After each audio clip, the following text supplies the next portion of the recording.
Alright, Shalom. I want to give all praises, honor, and glory to Yahweh by Hashem Yahushua. Double honors to the apostles of GMS and the sincere. Shalom to brothers out there pushing this truth and sincerity. And, okay.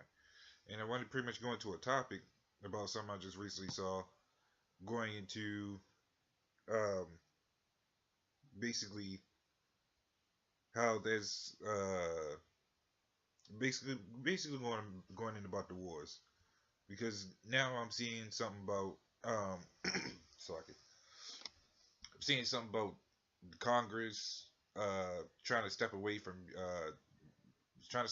something going on in Yemen, and there's a lot of things going on in Yemen, including famines, a lot of deaths every day. They're saying like over 100 plus deaths every day, and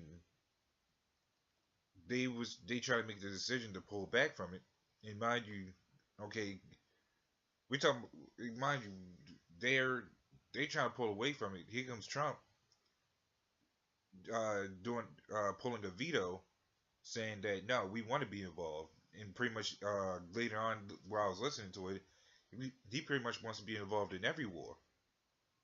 See, mind you, you have the Congress trying to back down. They not trying to get involved. But Trump, we know Trump is the right guy for the job. We know that he wants to be in on everything. We know that he wants to ultimately go around in every war, conquering every country. He's anything he could get his hands on, like the devil he is. But this is the great thing. Like the Yahweh Shah is putting that spirit on Trump to say fuck that. We're gonna go in and we're gonna try to take control of the world as we believe we are. And so Trump this is showing that America Babylon that Trump is trying to push being in control of everything. How the Edomites wants to be in control of everything, no matter what anybody says. So when you look into the word veto, it says a constitutional right to reject a decision or a proposal made by a law-making body, and that's what Trump did. He is pulling this because he doesn't. He's going to fully reject it because he wants to take control of everything. He wants to pretty much rule the world. He wants to be on the top row like the Rockefellers and Bilderbergs. The pretty much the next banker. Is he got all this money? He wants to be another banker. But this is funny because this is what these guys were meant to do. This is what they were set up to do. This is why everything that's in the Bible is pretty much ordained because it tells you what's going to happen. And sure enough, it's actually happening right now. So they could try to deny it all they want, but it's no use. All right, so actually, I want to get scripture real quick.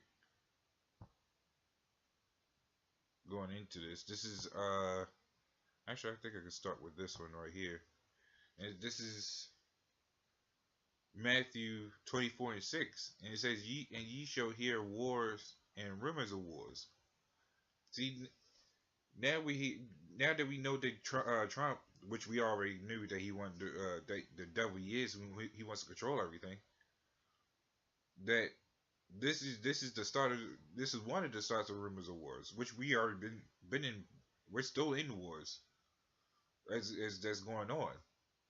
But now you have this devil trying to be part of every war that's going on, and he's the one who's not ultimately, but he's gonna be the one that's digging Babylon's grave ultimately through the Lord, without a doubt. But this is one of those things that you can't just dodge out of. This is the start, one of the starts of the rumors of wars, because this is what Trump wants to do. He wants to start every war. He wants to be part of every war. so he can rack in that money. He wants to see more deaths. He wants to see people killing each other. But when you read here, it says, "See that ye be not troubled, for all these things must come to pass, but the end is not yet." So, like I said, the Lord, the Lord knew what He was talking about when this was all happening. He knew this place was going to be destroyed. He knew that there was going to be non-stop wars.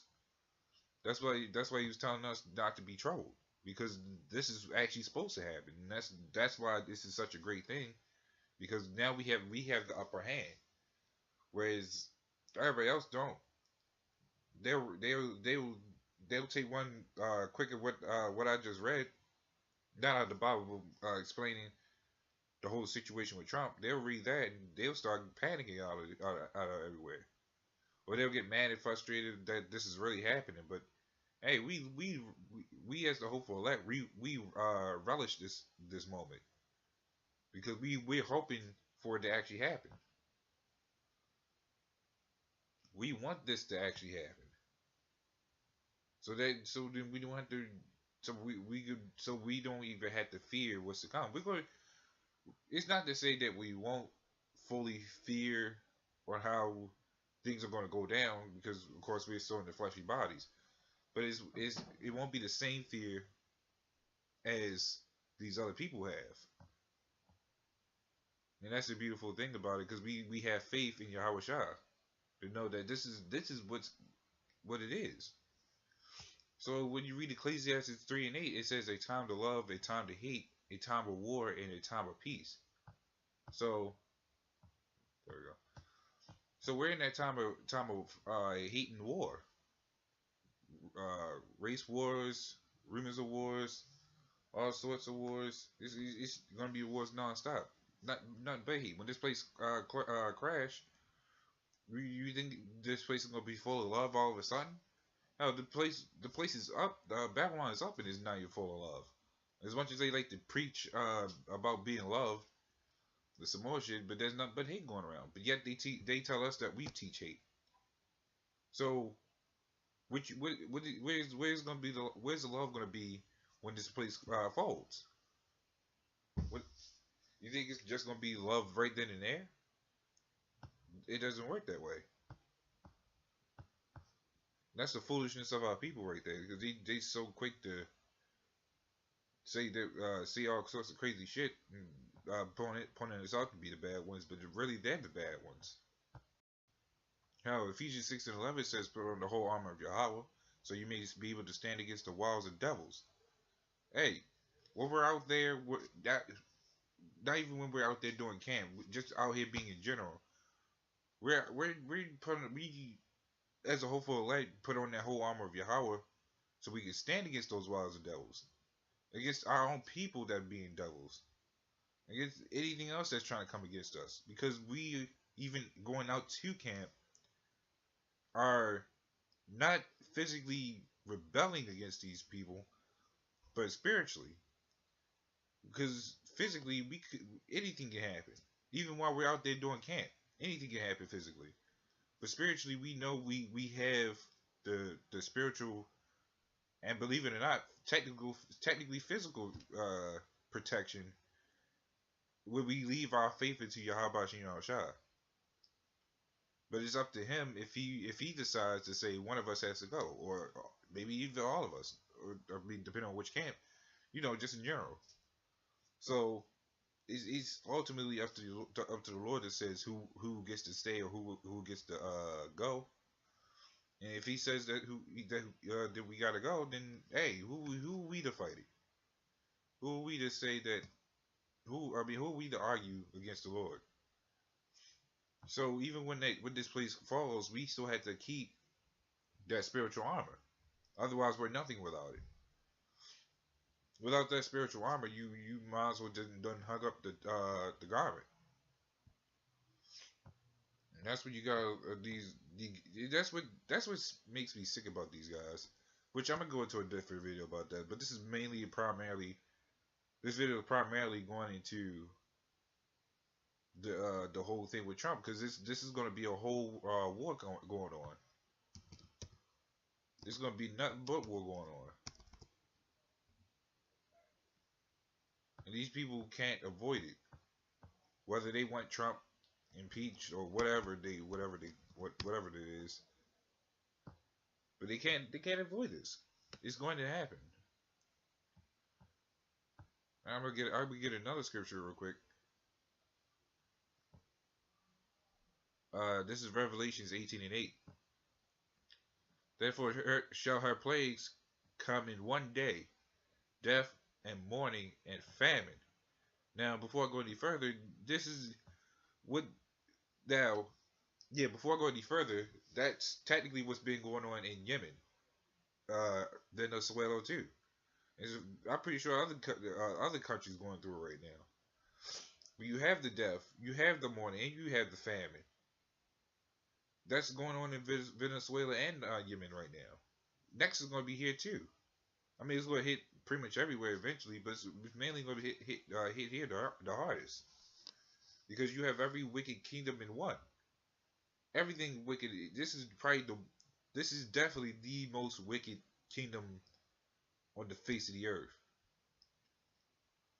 So, like it said it says therefore in one it says therefore shall her plagues come in one day.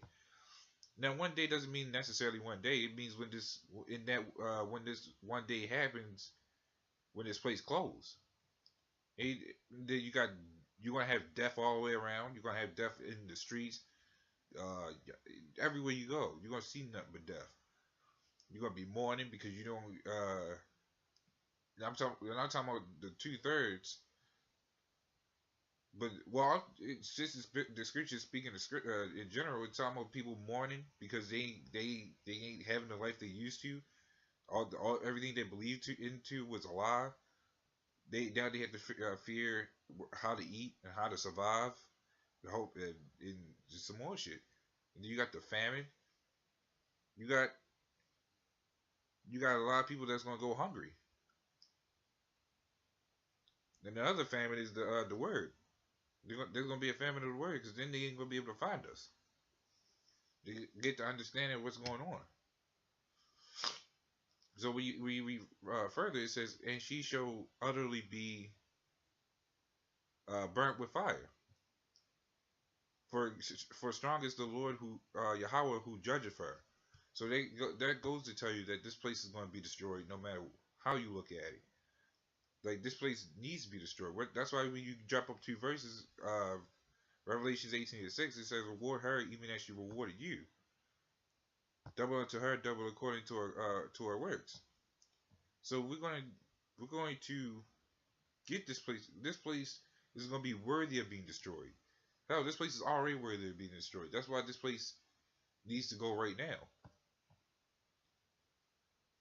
This place needs to be eradicated, like an infestation.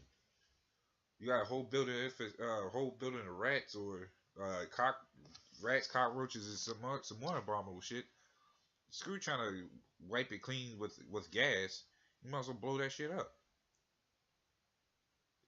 Like that, like you want to make sure that thing is non-existent by the time the smoke clears,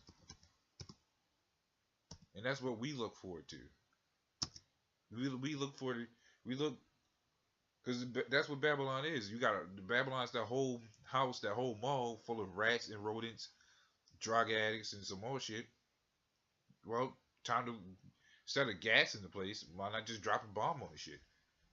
We want to see that we want to see this place with nothing left when that smoke clears.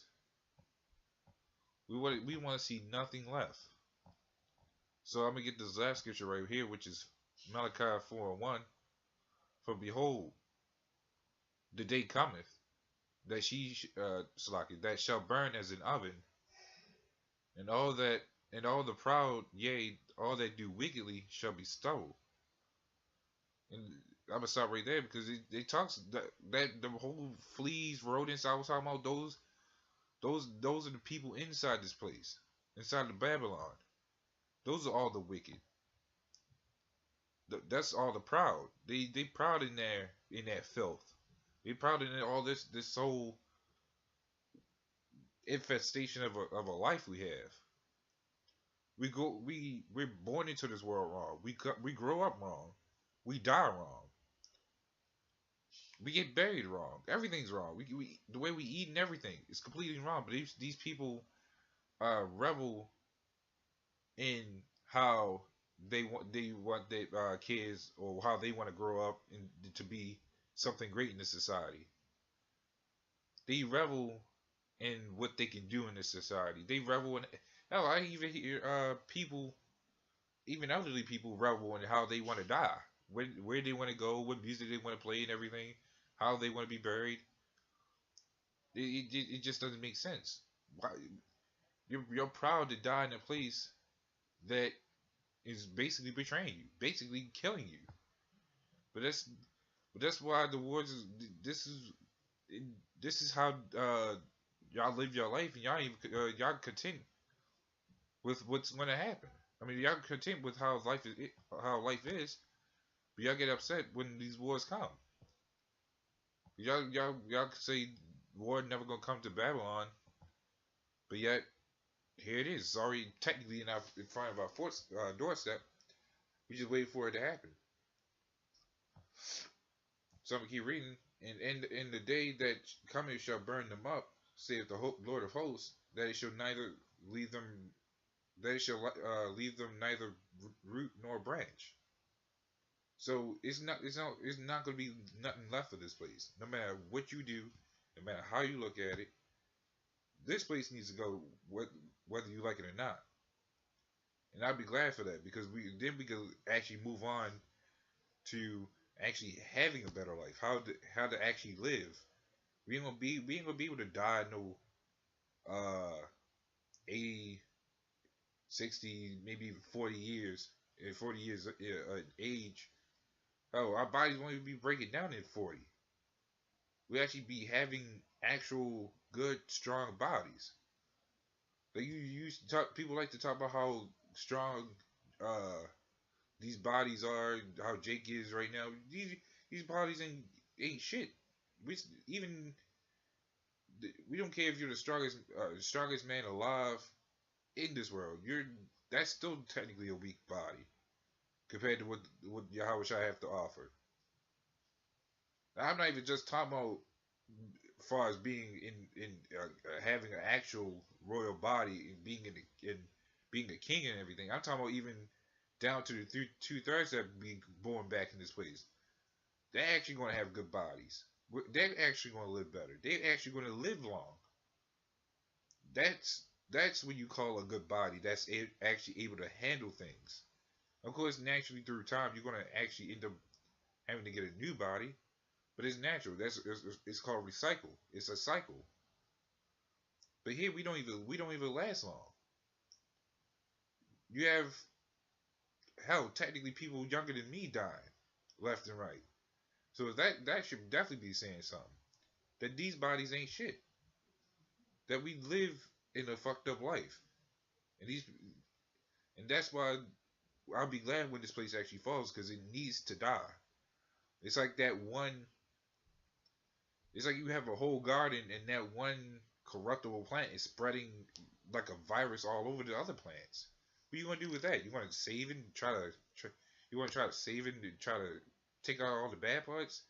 You can't. Everything about that whole garden is now completely bad. So what do? I'm gonna set that shit on fire. Get rid of that, because it's gonna spoil the land itself. You got you to cleanse the corruption. You need to use fire. Water ain't gonna help that. Yahweh already flooded the earth with water before. That was the time for fire, because that is the cleaning reagent for anything, is to use fire. So with that, I just want to say Shalom and death to Babylon.